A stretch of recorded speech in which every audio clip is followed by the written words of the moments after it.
Baik, masih lagi menyaksikan Pentaksiran Sumatif bersama dengan saya Akmal Nazri. Tanpa membuang masa, jom kita sambung kita punya perbincangan ni. Boleh tuan? InsyaAllah boleh. Okey, jom kita. Okey, terima kasih Akmal. Sama-sama. Dalam sesi ini, tuan-tuan dan puan-puan, kita akan melihat kaedah dan proses yang melibatkan pemasangan instrumen. Okey. Baik, tuan-tuan dan puan-puan. Yang pertama sekali, kita mulakan dengan pemasangan instrumen objektif aneka pilihan. Item objektif aneka pilihan ini, yang pertama sekali, pegawai-pegawai yang terlibat dengan pembinaan pemasangan instrumen objektif aneka pilihan ini, pastikan setiap item objektif aneka pilihan itu telah diprauji. Okey. Prauji itu maksudnya kita dah uji, prauji kan kita dah bawa item-item itu kepada murid-murid, sampel kita ambil dan dipraujikan, kita dapat statistik dia. Dan juga rujuk instrumen pentaksiran tahun-tahun sebelumnya untuk kita memastikan supaya tidak ada pengulangan item dalam instrumen tersebut. Kemudian yang kedua, pegawai yang terlibat dengan pemasangan instrumen ini mesti merujuk kepada statistik praujian. Statistik praujian ini nanti kita akan melihat slide berikutnya. Boleh. Dan perkara-perkara yang perlu diperhatikan ialah pertama sekali P-value, MCS. P-value itu merujuk kepada bilangan murid yang memilih sesuatu option, sama ada option A, B, C atau D.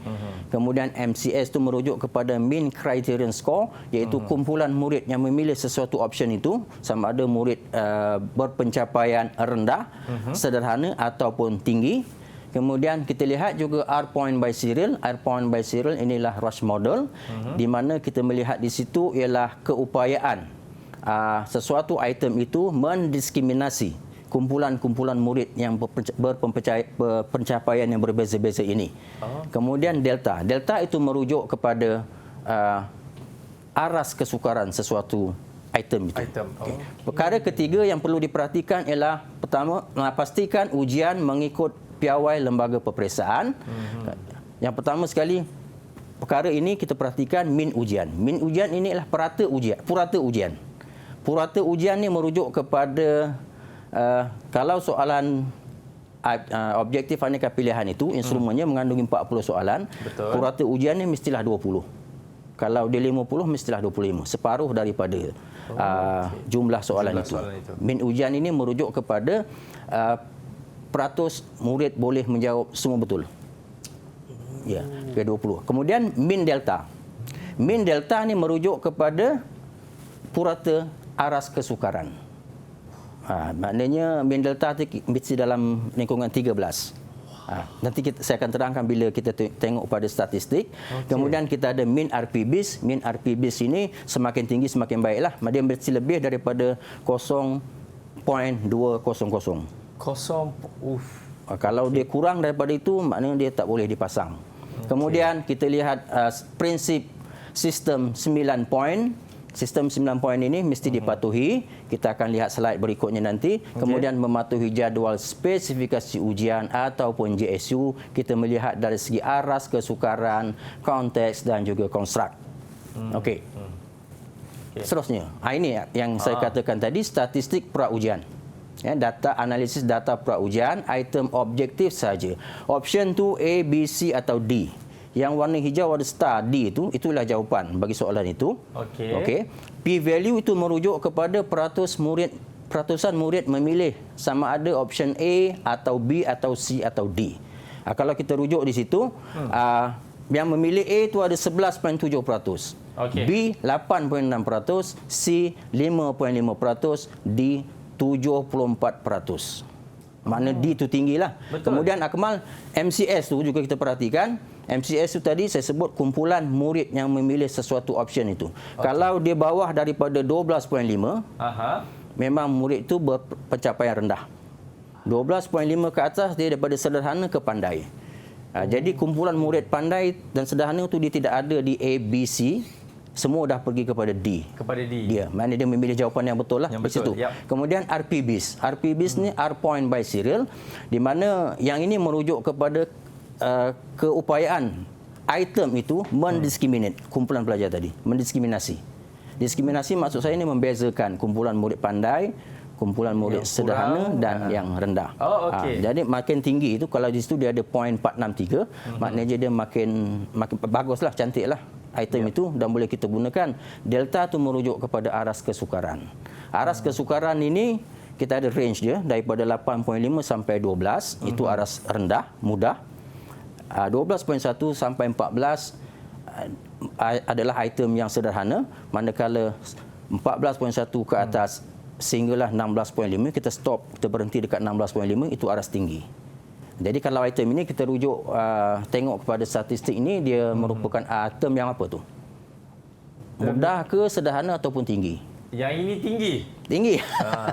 Saya rasa tinggi. Sebenarnya item ini rendah. Kita rujuk sebab pada ramai yang menjawab dengan betul. D. Ya. Kita boleh tengok pada P value tadi.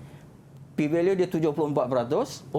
Ya. Kemudian delta dia 10.4. 10.4 dia rendah. Ini selalu soalan nombor 1 atau 2 lah ni. Tak semestinya lah. Tak Tengok semestinya. kemungkinan berada di mana-mana. Ya, tapi ada setengah instrumen itu dia menyusun mengikut aras kesukaran. Ya. Ada setengah instrumen dia menyusun mengikut tajuk, konteks. Okey, ini statistik praujian. Jadi kita gunakan statistik ini untuk kita pilih item-item sebelum kita pasang menjadi satu instrumen yang lengkap. Okey. Seterusnya, instrumen subjektif pula. Subjektif ni kita tak ada buat praujian setakat ini sebab dia proses dia memang agak rumit sikit kalau kita menggunakan kaedah praujian. Ya. Tapi kita gunakan kepakaran guru-guru yang merupakan panel-panel penulis item kita.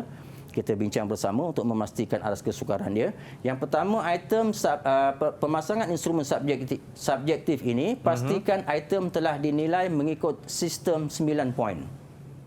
Sistem 9 poin. Okey, seterusnya mesti merujuk instrumen-instrumen tahun sebelumnya untuk mengelakkan item-item daripada berulang dari tahun ke tahun. Dan yang ketiga, menepati jadual spesifikasi ujian. Kita kena pastikan konteks, konstruk, aras kesukaran dan klasifikasi item itu menepati piawai lembaga dan sediakan peraturan pemarkahan. Peraturan pemarkahan ini penting bagi item subjektif. Okey. Baik, seterusnya inilah yang dikatakan sistem 9 poin. Sistem 9 poin dia melibatkan 3 aspek. Yang pertama, keakuran, ketepatan dan kejelasan dan juga kesesuaian. Kalau keakuran tu dia ada 3 lagi perkara yang perlu dirujuk. Mesti akur dengan kurikulum, mesti akur dengan peluang dan mesti akur dengan spesifikasi. Kalau dia tak akur, memang item tu kita tolak. Kemudian ketepatan dan kejelasan. Ketepatan dan kejelasan dia melibatkan konstruk. Konstruk yang kita nak tanya dalam sesuatu item itu mestilah tepat. Kemudian tajuk yang kita gunakan untuk mentaksir konstruk itu juga mesti jelas. Kemudian kejelasan melibatkan persembahan item itu mesti jelas dan boleh dibaca dan mudah difahami. Okey, kemudian yang ketiga, kesesuaian. Kesesuaian dia merujuk kepada aras kesukaran. Item tu kalau kita kata di aras rendah, mestilah di aras rendah. Dan pastikan prinsip kita pemasangan item, pemasangan instrumen melibatkan 50% item aras rendah, 30% aras sederhana dan 20% aras tinggi. Kemudian yang kita tanya itu mestilah penting. Bukan perkara-perkara sisipan, mestilah perkara yang terkandung dalam kurikulum. Kemudian adil. Adil ni melibatkan kepada semua gender ataupun semua kumpulan. Ya, jangan ada yang bias ataupun memberi kelebihan kepada kumpulan-kumpulan tertentu. Itu yang kita katakan sistem 9 poin, Akmal. Sistem 9 poin ini memang Malaysia punya, Malaysia yang bangunkan. Okey. Itu seterusnya. Itu saja setakat ini. Baik murid, kita nak berhenti rehat dulu tuan. Pada anda semua jangan ke mana, selepas ini kita akan kembali lagi dalam Pentaksiran Sumatif.